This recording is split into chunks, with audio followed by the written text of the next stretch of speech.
Welcome to Bougie and Boring, the spa business podcast that proves success doesn't have to be stressful. My name is Amanda Louisa. I'm a spa owner and a coach, and around here, bougie means high-end and well-paid.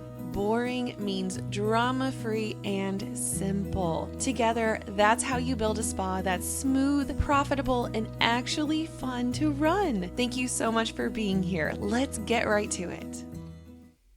All right, let's talk about something that might sound a little unsexy, and that is a boring business.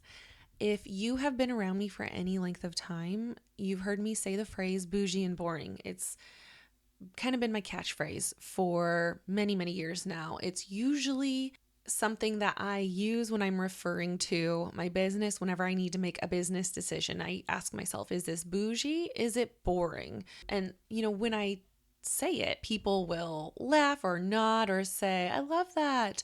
But today I want to really slow it down and explain what that means, because it's not just like a cute brand catchphrase. It's actually what I do as a business strategy, and it helps calm my nervous system also. And I think that we could all use that. So let's talk about what it means to have a boring spa business and why boring is often the thing that stands between you and your peace and sustainability of your business and profit, which is honestly the most important thing. That's what makes your business a business and not a really expensive hobby, right? So let's talk about entrepreneurs in general, not just, necessarily a spa owner, but an entrepreneur.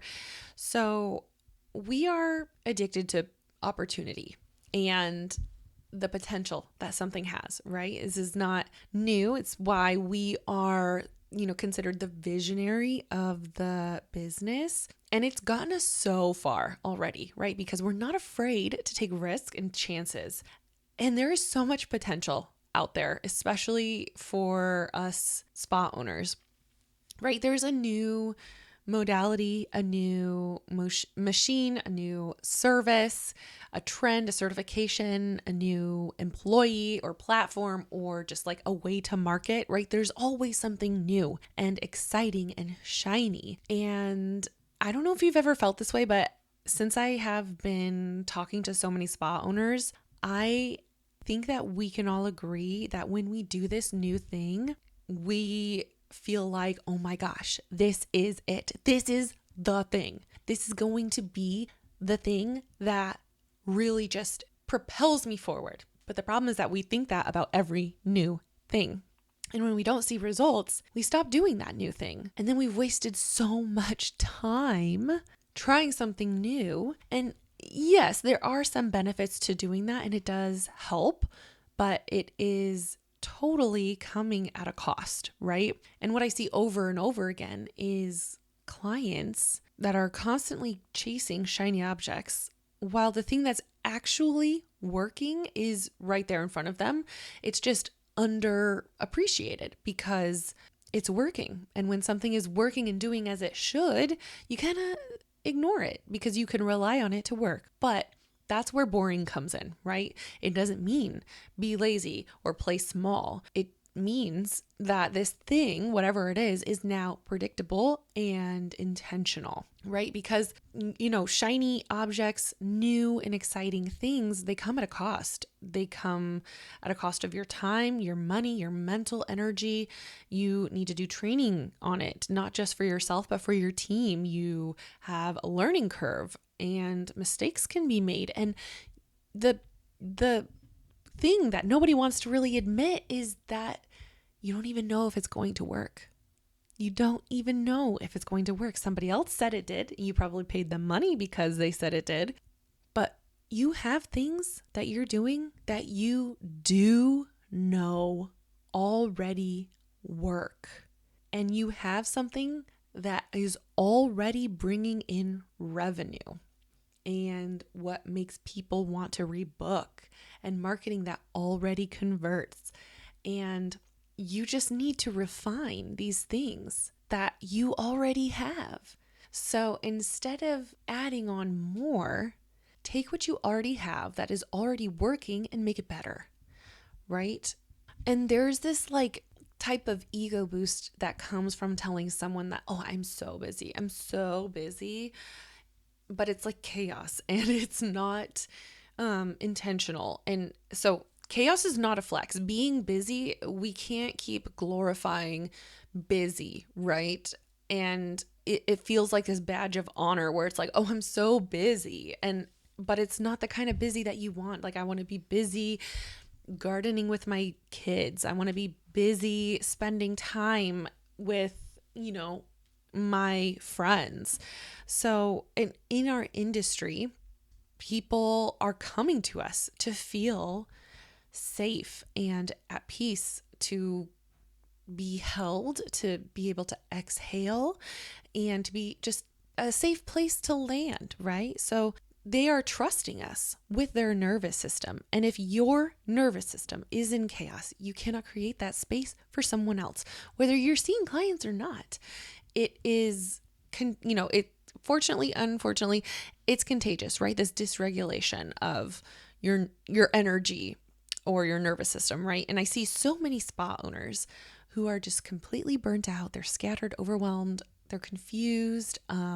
They don't have the confidence, and their team feels the same way. And they're like, why? Why does my team feel the same way? And why do their clients not feel grounded in this space? And it's because boring creates safety. Safety creates trust, and trust creates retention with your clients. And what does retention create? Money. It creates money. And if your business is priced the right way, that money that's brought in will create a profit that you get to then take home. So what does a boring business actually look like? In a practical sense, it's behavioral. And I can give you some examples of this. It's pretty practical, actually. And let's start with the biggest one, and that's to stop saying yes to everything, which is so hard to do. Have you ever gone a whole week with saying no to someone? Like, if someone's like, oh, hey, can I swing by? Or, hey, can I get in for this? Or, hey, goodness, if you're even scrolling through Instagram or Facebook and an ad pops up, don't click on it. If they promise to get you like 50 new clients this month, no. The answer is no. Just because you can do something does not mean you should. And your capability is not in question here. I want to be very clear about this.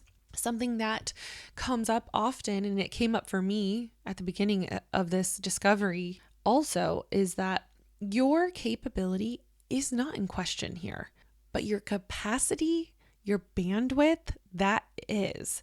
So not every opportunity is aligned with where you're at right now. Not every idea needs to be executed right now. And what boring does is it allows you, it gives you permission to say no to things. So if it's not a very clear, obvious, defined yes, then it's a definite no. So I think there's a fear that saying no might disappoint people, let someone down. It might delay something that's like really exciting, but clarity and knowing what your focus is will outweigh chaos every single time.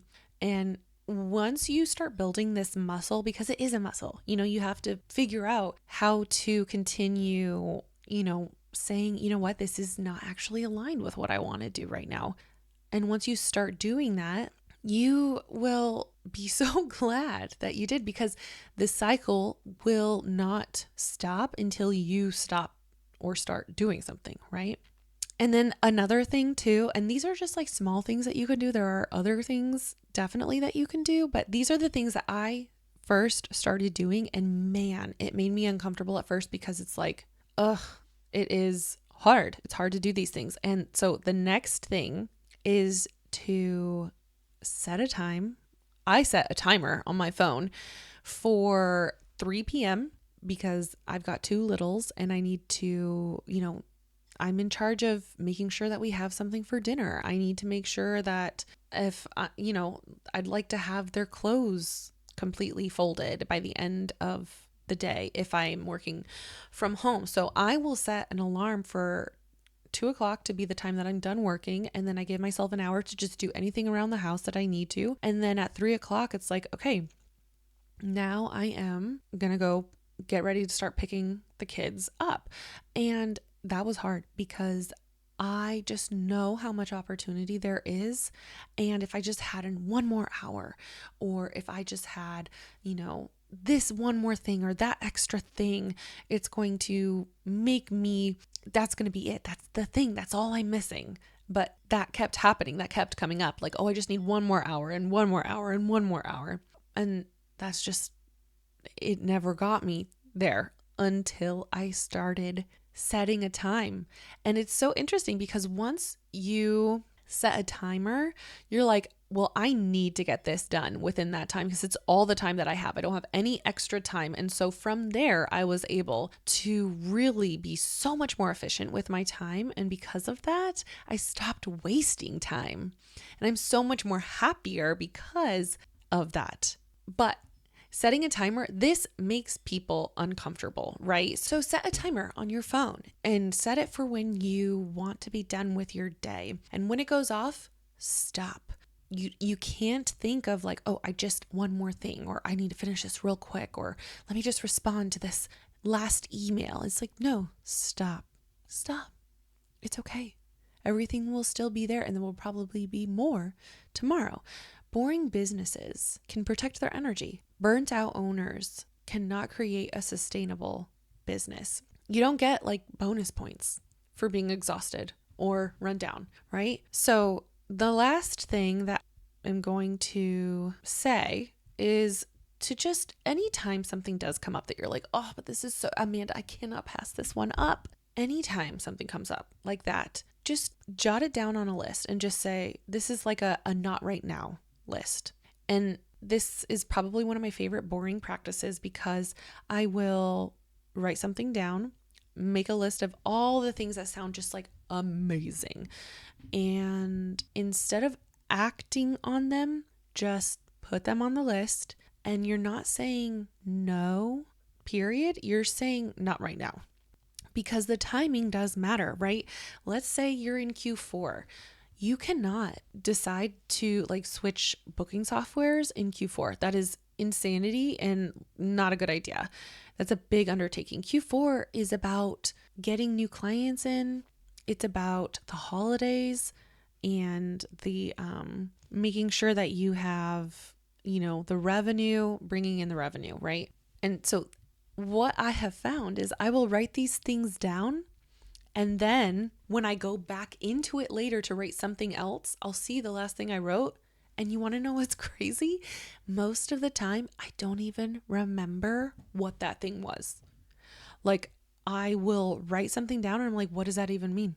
Like the next time I go in, I'm looking at all the other things I did before and I'm like, what the heck? Or like, for example, I have a private skincare line, and something I wanted to do really bad was get private label eyebrow pencils. And so I was starting to look into that, and I'm like, okay, Amanda, you can't say yes to this. This is another project, and like you don't have capacity for it. So I put eyebrow pencils down, and with a link to like the things that I found and like all the information that I had. And the next time that I went in, I was like, what even is this? Eyebrow pencils. And I'm like, oh my gosh, okay, I totally forgot that I wanted to do that. And it's not saying I won't do that one day, but it's like, see how quickly I moved on to the next thing. And I didn't even like having those eyebrow pencils on my, like getting it out and knowing it was somewhere to look at later. It was very helpful. And the next time I went in, I was like, oh my gosh, I don't even need to worry about this because it is clearly not something that I'm focused on. So I think you'll be shocked and surprised at what your behavior shows you. Okay. So just try to double down on what is actually working. That's what the true center of being boring means. What service is bringing in the most consistent revenue? What offer helps clients to rebook the fastest? What system actually functions without constant babysitting, right? Instead of adding something new, go deeper with what's already working. It makes it more efficient, easier to deliver, easier to sell, easier to repeat and teach someone else. Boring businesses don't reinvent the wheel every single chance they get. They clean it up and polish it. So make sure that you are just really focusing on what is actually working, because that's what's going to propel you forward. So I say all this, but I want to be really clear. Boring does not mean be bland, right? Bougie still matters. Bougie is intentional. It's got high standards. It's thoughtful and elevated. The experience and details are all there, right? Bougie with the boring is sustainable luxury. And that is what we want. We want the bougie without the chaos, because nobody wants chaos. So your homework from this episode is to, 1, start saying no to things, and instead write it all down and, take diligent notes, get it out of your system for like 5-10 minutes, and then don't think about it again. Don't think about it until you have the capacity for it again. And 2, set a timer on your phone of when you're going to stop working and actually honor that. That's how you build trust with yourself, is by honoring the promises that you make with yourself. So set that timer, honor the timer, and see how good you feel. I'm going to be honest with you. When I first started doing this, I was so uncomfortable. I was really uncomfortable in my body. I was uncomfortable like in my surrounding environment. I was like, oh my gosh, like, what do I do if I'm not working? I'm going to have to get a hobby. And girl, and this is why, this is so funny. This is hopefully not a tangent, but people often tell me I'm really hard to get gifts for. And I think I realized why. It's because I'm constantly working and I don't have hobbies, or had. I did not have hobbies before. And now that I started doing this, I've got my life back. I have hobbies. I've started embroidering and quilting and crocheting, and I'm doing all the things that I used to absolutely love and that I missed doing. And it is refueling me. And I hope the same for you. So in closing, know that bougie and boring is not a contradiction, right? It's a balance. It's the elegance without the exhaustion, and it's growth without chaos, and ambition with boundaries.